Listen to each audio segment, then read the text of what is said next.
Perubahan lanskap geopolitik dan geoekonomi mempengaruhi pemikiran serta cara mengendalikan percaturan kuasa. Di tengah-tengah perubahan itu, peranan bahasa semakin penting dalam mempengaruhi kehidupan masyarakat dan kestabilan politik sesebuah negara. Itulah antara intipati ucap tama bertajuk Menyelami Pemikiran dan Jati Diri Masyarakat Melayu Singapura, Cabaran dan Aspirasi yang disampaikan tokoh masyarakat Encik Yatiman Yusof di sesi ke-20 Ceramah Arif Budiman hari ini.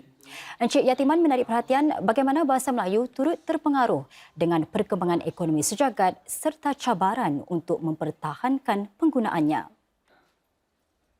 Bahasa Melayu kita akan tersepit kerana kalau kita lihat bahasa Inggeris telah berkembang dengan begitu banyak sekali dan ia kini bukan sahaja menukar corak kurikulum di sekolah-sekolah kita, tetapi di rumah pun ibu bapa kita mahu anak mereka menguasai bahasa Inggeris dengan baik supaya mereka boleh belajar matematika, boleh belajar sains dengan lebih tekun dan lebih berhasil.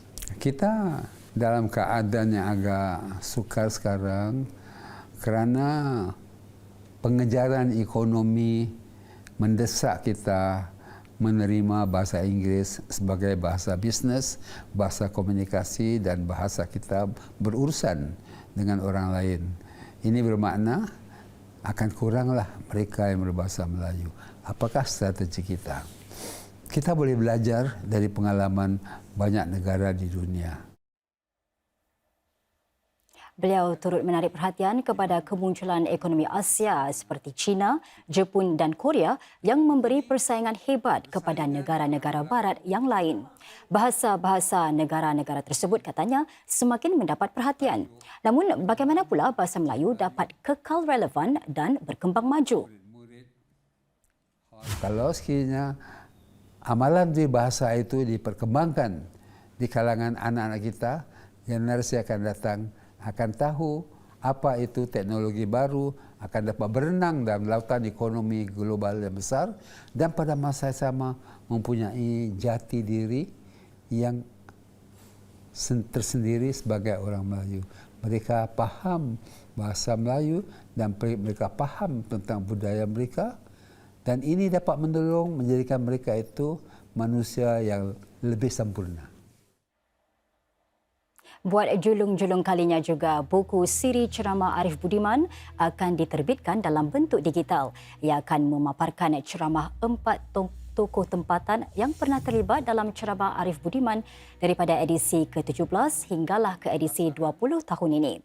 Pusat Bahasa Melayu Singapura MLCS turut melancarkan 2 lagi bahan digital buat rujukan para pendidik di sekolah rendah, menengah dan maktab rendah.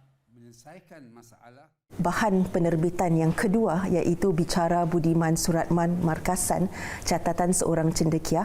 Kami telah menghasilkan bahan pengajaran dan pembelajaran untuk dijadikan panduan oleh para pendidik kita, bukan sahaja di peringkat sekolah rendah tapi juga sekolah menengah dan juga maktab rendah. Kami berharap sangat para guru dapat menggunakannya di bilik darjah untuk mengenali dengan lebih mendalam tokoh kita.